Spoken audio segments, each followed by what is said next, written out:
How to MoneyGram at Walmart.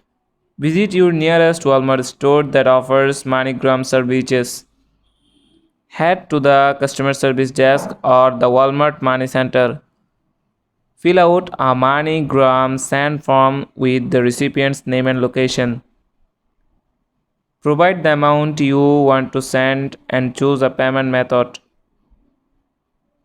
Hand the form and payment to the Walmart associate. Confirm the transfer details with the associate before finalizing.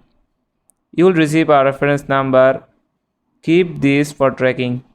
Share the reference number with the recipient as they will need it to pick up the money.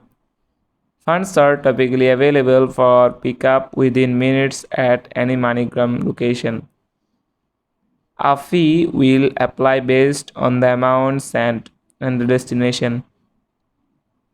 Use the Walmart app or MoneyGram website to track the transfer. That's it. Thanks for watching the video.